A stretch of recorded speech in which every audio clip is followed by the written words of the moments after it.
Hello, everybody. My name is Daniel Carrollton, also known as Producer Dan, Editor Dan, Young Daniel, and all the other names that Ian and Brian gave me over the past 8 months during Back to the Porch. I first wanted to introduce myself. I've been the person behind the camera, making sure things go smoothly, and editing the videos for the podcast. And just a few quick things about me. I am a recent graduate at Morse High School in Bath, Maine. I am going to Florida Gulf Coast University in the fall to study nursing. I was a track and field athlete. I am very into music. I love playing the guitar, as you can see behind me. And I love everything kind of technical about audio engineering and editing and kind of that whole realm of creativity.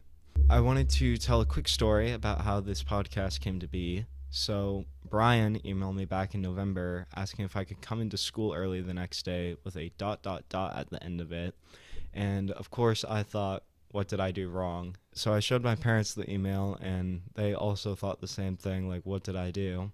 And the next morning before I went into school, I went to Dunkin' Donuts to buy Brian a cup of coffee to, sweeten the deal in case I did do something wrong. But actually what happened was I went into the school. He told me the story about how Ian always wanted to do a podcast with Brian. Brian asked me if I could help him create this podcast and what would need to be in place to get it done. So obviously I said yes. I helped find a microphone for Ian, and I helped set up the Zoom calls and everything else. And I loved every second of doing that.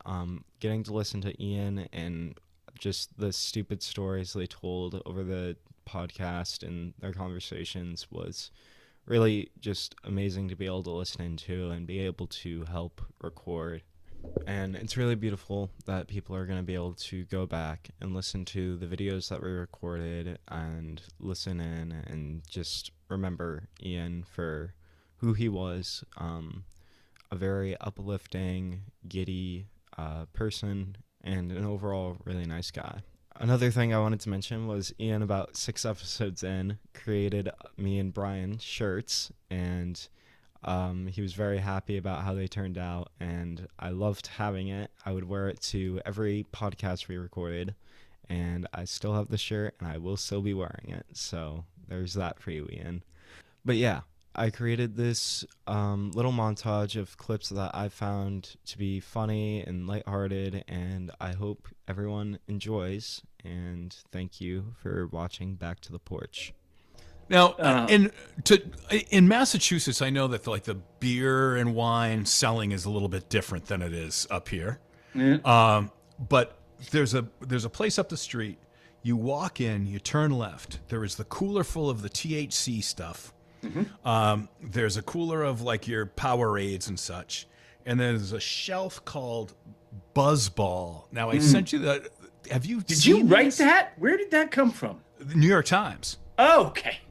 Phew. So, I didn't know. So I was like, wow, he really has some thoughts about the Buzzball. Yeah. Well, apparently have you seen them? They look like grenades. Oh yeah. They're made for one purpose and one purpose only, and it's immediate. It's sugar, and they're skirting the alcohol levels by making it basically a wine drink. Yep. And so it's 15% alcohol, and it's and they're green and purple, and what is happening? I bet in 2 guesses you can figure where the most of those empties are found on the ground. Yeah. If I said under the high school stadium, would that be a big surprise? I mean, and I'm sure out in the woods, those are made for binge drinking in the woods. There's no question. Gosh. There's no question of exactly what they're made for, or just a quick roadie. Bam! I got to get on the road. Just need a little something. Just grab it by the bottom. Yep. Boom. Because it's got the thing on top. It's not made for sipping. You're not crossing your legs talking about Kierkegaard around the bonfire. Dear, what should we have with the bolognese tonight? Should we have the green Buzzball? Are you good at tapping your card? Like when you want to pay? Do you tap it correctly? I try, and they usually go, "Oh, you got to insert that." And then I'm always doing the wrong thing. I try to insert it, and they go, "Just tap it," and I'm always doing the wrong one. Do you match the little speaker thing to the other little speaker thing? I'm the idiot who's like doing Yeah, the circle right. around the whole thing because it Yeah, says tap up here, but the tap yeah. place is down here. Uh, My ATM has a tab, and I'm just oh like, yes, right? but Yeah. okay, Uh, okay. It's not just me. it's nope, Okay, okay. But nope. I have heard that. Oh, just slide it in. And it's Yeah. usually a teenager. Yep. Of course. You're like, hey, Yep. hey, Gramps. Yep. Do you think you can slide it in Yeah. there? Yeah. Right. Yeah. Put your tea bag here. I would Yes. say that puppies are awesome, Yeah. but not always. Not and not So is there everyone anything believes that is always awesome? Yeah. I suppose some things certainly. Yeah. Sun rises, sun sets. Certain Oh. parts of nature are always awesome. Yeah. You know. Ocean, but Yeah. I don't know. I would Tough I one. would maintain that awesomeness is maybe a temporary thing. Mm. But I would put that out to the people too. Feel free to respond. Yeah. All right. Anything that they might think is awesome. I think you're awesome, Ian. Oh, go on. And as is Daniel, and red sauces. I think. Yeah. Yes. Sauces with a flavor red. I was not kidding about that interaction with Sarah my first trip to Detroit. I had never seen a soda called Red Pop. And I said, what flavor is that? She goes, duh, red. Where do I go from there? No, nowhere. I mean, orange is a flavor. Correct. As is red, and purple is also a flavor. Tell me you agree with this one. Premium bedding. Oh yeah, yeah. It's crucial. End of the day, Yeah. I won't go under less than 700 thread count. And give me and a pillow. You need a quality pillow. Oh yeah. We've all been janked up by a rotten pillow. And I think that is where hotels fall woefully short for me in a lot of ways because they seem to think the bigger the pillow, the better. And I don't agree with that because they're not always as soft as they could be. And in total honesty, I love a flat pillow folded over twice. Interesting. Yeah, I know. It's weird. So what I'm hoping is that if you do go to a hotel with Sarah sometime and you're carrying a pillow with you in the lobby, I'd love a picture of that. I would that'd give me a lot of pleasure. Just spitballing. You figure it out. I don't travel with pillows, but I sometimes wish that I did. Just the puppy life. We had a trainer come last week and dog boss Dan, and he's fantastic. He changed her behavior in the hour and 20 minutes he was here. And our homework has been to keep reinforcing the behavior, using specific words, so forth, so forth. And we've had her basically tethered to us in the house on a leash, which is, he's like, this week's going to suck, but it's going to pay off. And our friends used him for their German Shepherd, and the Shepherd is amazing right now. The behavior is amazing. And this guy obviously knows what he's talking about. And he's speaking a language that I just formerly didn't completely understand, and I'm starting to. But anyway, we're still growing, Ian. I'd had Maple tied to me for, a couple hours straight. We took a nice 45-minute walk. It was brisk, but nice long walk. Came back in, and I had made, Riley had a friend over. I'd made them some lunch, and then I was rolling meatballs for tonight's dinner to put in the crock pot. My buddy Sean had just shared the secrets of his recipe with me that Riley couldn't stop talking about. So I had gotten all this really nice Whole Foods meat and carefully procured, whatever. And I said, Riley, I just need you to watch Maple for 5 minutes while I run upstairs. So I clipped Maple to the cutting board in the middle of the island, and ran upstairs, literally 5 minutes, maybe a little bit less. Came back downstairs. The girls were in the playroom. Maple's still tied up, and the meatballs are gone. And I had pushed them into a far corner of the counter, a far corner, and they're gone. Oh, And they Maple's were pretty probably, tall. I don't know, 8, 9, good size, not quite your fist, but a good size crock pot meatball, and gone. And I was like, "What? I know I put," and then so Oh.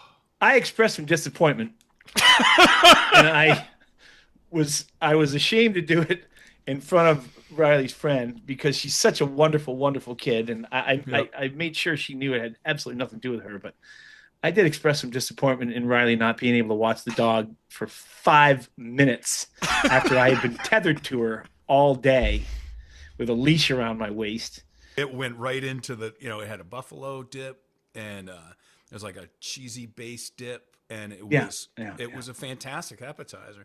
I'm sorry that Dan has to listen to this. He's not enjoying this at all. But it was fantastic. And then so that brought us to this conversation, and like I was just surprised how universal the hell of a good dip was. I think it's maybe folks of our vintage, Yeah. but those little plastic tubs, man. Oh, they're tremendous. And what a name. Like, how drunk were they when they made the name up? Well, that's a hell of a good dip, Stan. Hey, we should just call it that. Hell yeah. Why not? And, so there is teacher corner. Anyway, yeah. I had nope. I as soon as Adam wrote that, I had one day that happened during the. I mean, there have been many. I'm sure you have thousands, but there was one that stuck out from the pandemic when it was all 100% remote. Right, you guys had that, right? Oh 100% yeah, remote. I mean, what a disaster that was. But yes it was. so I had a kid. Log in from his fishing boat in Maine. He was at his family's camp in Maine, and it was probably May something. Sure. And he had his phone propped up on his tackle box, and he was just sitting there, had his camera on, and he's just casting. And it was two kids from the same class who had these remarkable things. And let's say neither one of them would necessarily list academics as their passion or their strength, which is completely fine. That's fine. He was logging in at like 8 in the morning, and he's like, "Yeah, I've been out here for 2 hours." I'm like, fantastic. And he's like, set an alarm. And so, we were talking every once in a while. You just,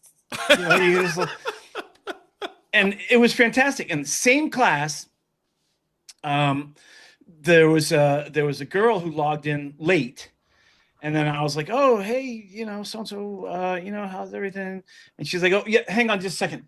And then she's like, "Yeah, I'll have the Western omelet with wheat toast." And I was like, and she didn't mute. She just like, No. hang on. And she had her, and she was like looking over here. And I was like, "Are you in a restaurant? Are you in a cafe, whatever?" She's like, "Yeah, I just thought, And I was like, "Okay, thank you for logging in." Sure. And it honestly, it was better than all the kids with their hoodies over and the face Yeah, up to yeah. here and the whatever. It was. Wow. She logged in, and she easily could have not, or She made whatever. room for school. Right? Yeah. It was pretty funny. Anyway, the one story that sticks out with me is still pretty early in our friendship after Jeep's wedding, and we had what people do at weddings, and we were driving back to your house, and there's a state trooper that pulled us over on 295 or 95, That was between Cook's Corner and one of those, and I was like, "Oh boy, oh boy." And then the kid came up to the window and he said, "Yeah, I had you speeding at blah blah blah blah blah." And before he was even done, Brian says, "No, no, I'm sorry, you didn't. That wasn't us." Yeah, I think your information's wrong. And he immediately backpedaled. "Oh, geez, I'm so sorry. Yeah, you must be right." And I was just sitting there in awe in the passenger seat, going, "What is happening?" And he just said, "You're right. Please go on. Have a good night, fellas." Okay, and you just said, "Yep, Will, thanks," and then rolled up the window and just drove off like it was just a regular Saturday night. And I just was like, "Wow, that was." And I know the kid was probably 22 or 3 or whatever, but it doesn't matter. I've never, I've been pulled over a couple times and I've never experienced anything like that. But it was extremely cool. We got very lucky. Yes. We will live to tell the tale. Barry wanted us to list our favorite cheap beers. Okay.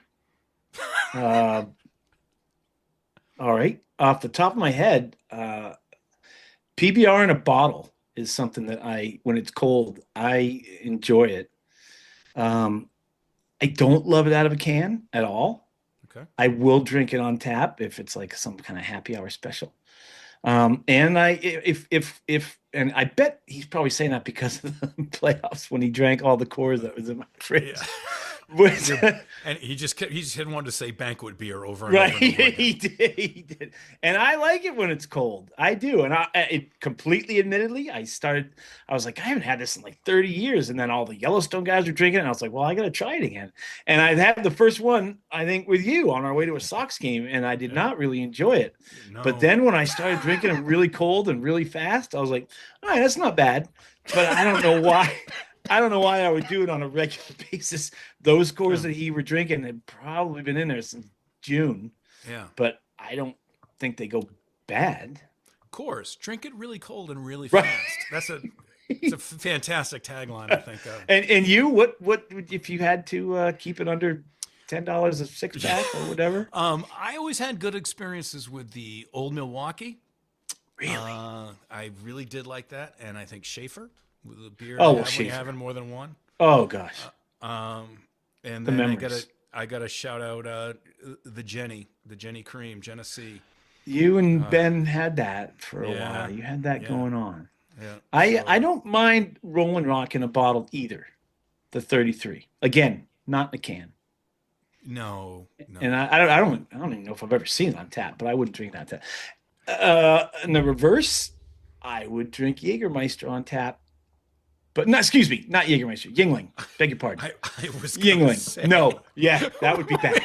we have veered into a different. That would be bad. The Yingling, the stuff Lambo always used to bring. The peppery ashy. Yes. I would drink that on tap, but I don't. Again, not out of a can. I don't know if there's any beer I drink out of a can except maybe Guinness, and even that I like to pour into a glass, even though they tell you not to. Yeah. I just like watching it. I'm enjoying a tubular from Ohio Orono Brewing Company today. Oh, outstanding! Outstanding. I am having a mini 7.5 ounce Diet Coke. Oh, that's adorable. For just a little evening jolt because we're going to the tree lighting after this. I love that. Okay. I remember distinctly the first time I laid eyes on you, Ian. Which was you were having a party, and it is a story that involves a porch, because you were sitting on the porch in your apartment in Orono. You were gleefully taking money as people were entering your party at your apartment. And it turns out, after I went in, I learned that the plan was for you to get the rent money and then have the police come, and then your rent would be paid and your house would be empty and full of hilarity. That is pretty much. I mean, Right. Oh, I was born at the right time. There is no way I could have survived. Because there are definitely middle school kids who have figured out a way to get on BetMGM or whatever. Oh, they're trashing their parents' credit card. last year I had a kid. I was doing that thing I do with seniors, saying, real life bucket list and fantasy bucket list. And on the real life bucket list, one kid said, I just want to hit a full 3-game parlay. And I was like, Jesus Christ. He's 17 years old. I'm like, Dare to dream, yeah. son. If you put your mind to it. Right. Well, so I got my new tooth. I'm very excited about.